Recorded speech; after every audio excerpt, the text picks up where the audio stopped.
द्वितीय अध्याय दूसरे अध्याय में, गरुड़ पुराण के दूसरे अध्याय में यम मार्ग का वर्णन है।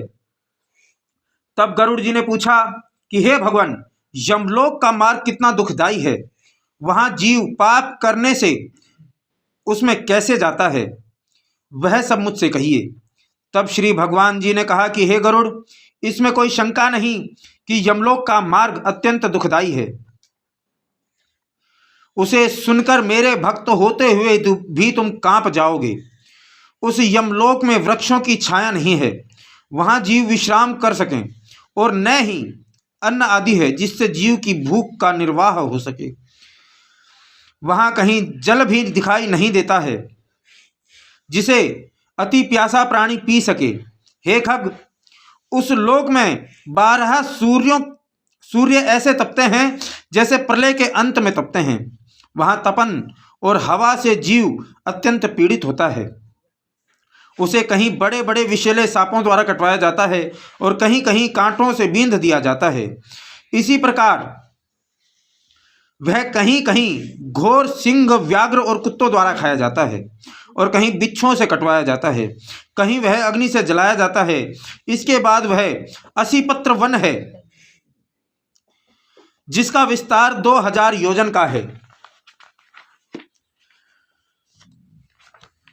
वह वन कौवा, गिद्ध, उलूक और शहद की मक्खियों से भरा है। वन के चारों ओर दावा अग्नि लगी रहती है। जब मक्खियों के काटने से तथा अग्नि की गर्मी से दुखी वह जीव वृक्ष के नीचे जाता है, तब तलवार के समान तीखे उन वृक्षों के पत्तों से उसका शरीर छिन्न भिन्न हो जाता है। उसे कहीं अंधेरे कुएं में गिराया जाता है, कहीं पर्वत पर से नीचे गिराया जाता है, तो कहीं छुरों की धार के समान तीक्ष्ण मार्ग में चलाया जाता है, और कहीं कहीं कीलों के ऊपर चलाया जाता है। कहीं अंधकार युक्त गुफाओं में, कहीं जल में, कहीं जोंक से भरे कीचड़ में गिराया जाता है और जोंकों से कटवाया जाता है। कहीं जलते हुए कीच में गिराया जाता है, कहीं जलते हुए बालू पर चलाया जाता है, कहीं तांबे के समान जलती हुई पृथ्वी पर, और कहीं अंगार समूह में झोंका जाता है। कहीं धुएं से व्याप्त मार्ग में चलाया जाता है, कहीं पर आग की वर्षा, कहीं पर पत्थर के टुकड़ों की वर्षा, कहीं रक्त की वर्षा और कहीं गर्म जल की वर्षा होती है। इसी प्रकार कहीं पर खारे कीचड़ की वर्षा होती है, तो कहीं पर बड़ी घोर गुफाएं हैं, कहीं पर कंदराओं में घुसाया जाता है जहां बहुत ही गहरा अंधकार है, और कहीं दुख से चढ़ने योग्य शिलाएं हैं। कहीं पीव तथा रक्त से भरे, कहीं विष्ठा से भरे कुंड हैं जिसमें रहना पड़ता है। हे गरुड़, मध्य मार्ग में एक वैतरणी नाम की घोर नदी है जो देखने मात्र से भय प्रदान करने वाली है, जिसकी वार्ता सुनने मात्र से मन दुखी हो जाता है। वह नदी 100 योजन चौड़ी है, जिसमें पीव और रक्त भरा हुआ है,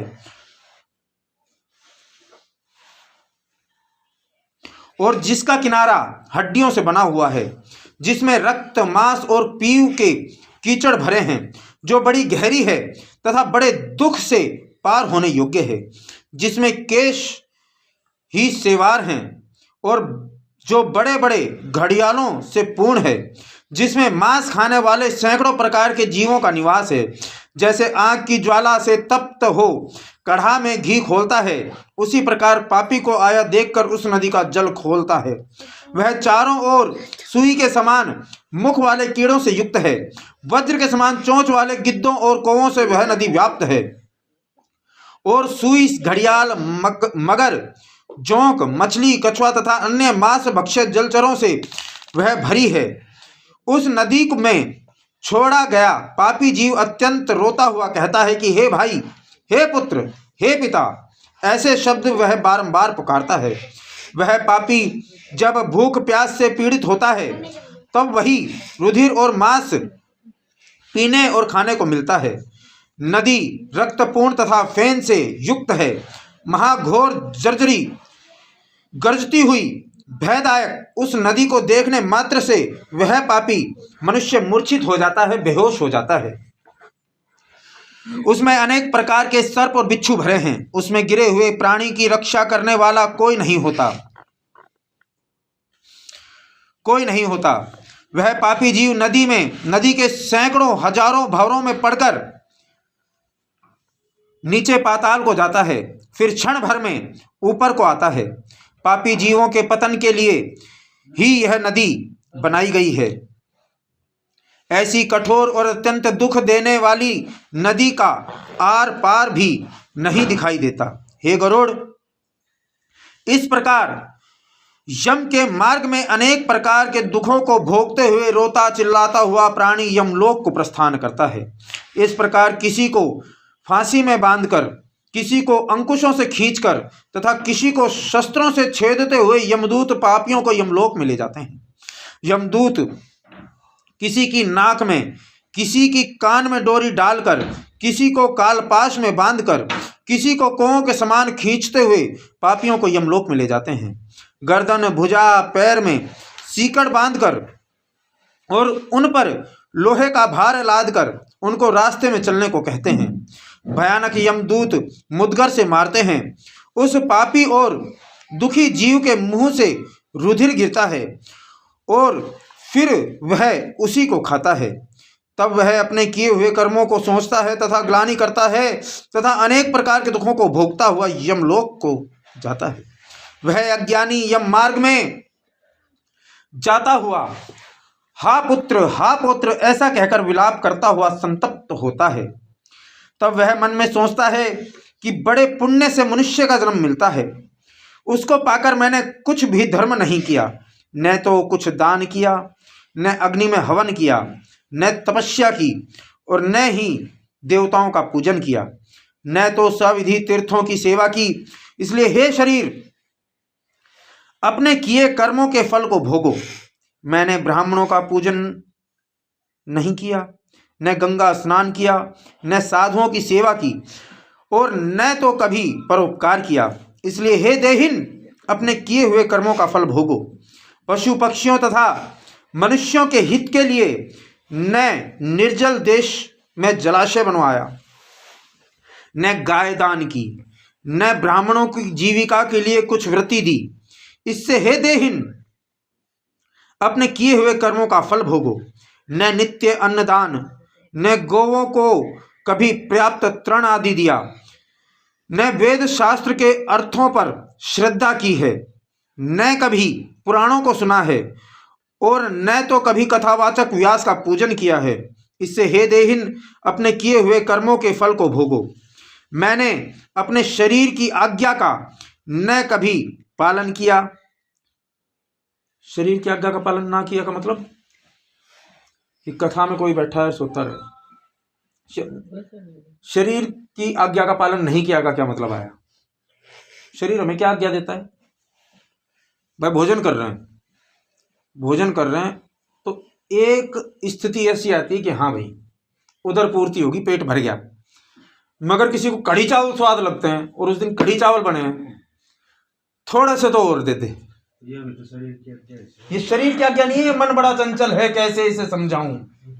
शरीर की आज्ञा नहीं, शरीर ने तो कह दी भाई होगी पूर्ति, मगर मन कहता है कि तेरे को देखो, आयुर्वेद में एक बहुत अच्छी चीज कही गई है। क्या कही गई है? कि अगर आपको स्वस्थ रहना है तो वो चीज छोड़ दो जो आपको स्वाद लगती है, वो चीज खाना छोड़ दो जो आपको स्वाद लगती है। क्योंकि जो चीज स्वाद लगती है वो ज्यादा खाई जाएगी तो बदहजमी, पेट की परेशानियां बनाएगी। पेट से सारा शरीर संचालित होता है, कहीं बाई बनेगी, कहीं बादी बनेगी।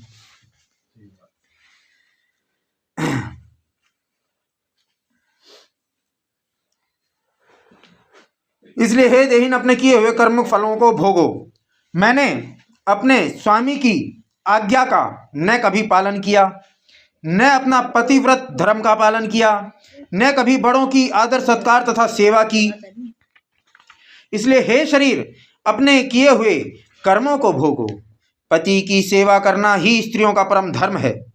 यह जानते हुए भी जिस स्त्री ने पति की सेवा नहीं की, पति के मरने पर दुखी भी नहीं हुई, विधवा होने पर तपस्या नहीं की, इससे हे देहिन, अपने किए हुए कर्मों को भोगो।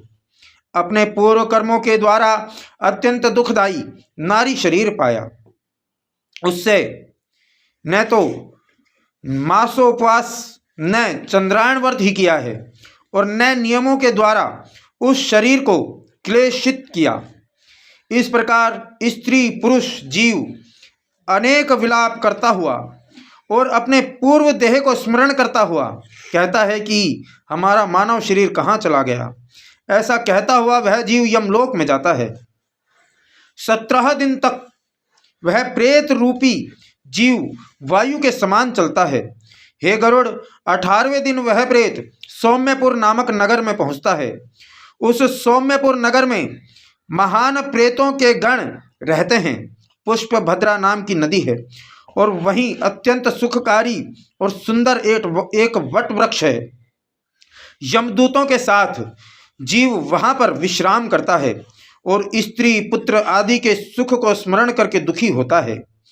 धन, नौकर, मित्र, स्त्री आदि की चिंता करता है। तब वहां के यमदूत कहते हैं कि धन, स्त्री, पुत्र, भृत्या यह सब सुख भोगने वाले कहाँ हैं? हे मूर्ख, अपने किए कर्मों के फल को भोगते हुए अधिक काल के मार्ग में चलो। हे परलोक यात्री, तुम यम के पराक्रम को नहीं जानते हो। तुम्हारे ऐसे प्राणियों के साथ चलने वाले हम यमदूतों के बल को तू नहीं जानता है। तूने कभी ऐसा प्रयत्न नहीं किया जिससे यम यातना न हो। अब तो निश्चय ही करके यमलोक को चलना होगा। इसमें अब मोल भाव नहीं हो सकता। यमलोक को तो बालक भी जानते हैं। क्या तूने यम यातना नहीं सुनी थी? क्या ब्राह्मणों के मुख से कभी पुराण भी नहीं सुना? यमदूत ऐसा कहकर मुद्गरों से मारते हैं। तब वह मूर्छित होकर गिरता है, फिर उठता है, दौड़ता है और यमदूतों के फंदे से बलपूर्वक घसीटा जाता है।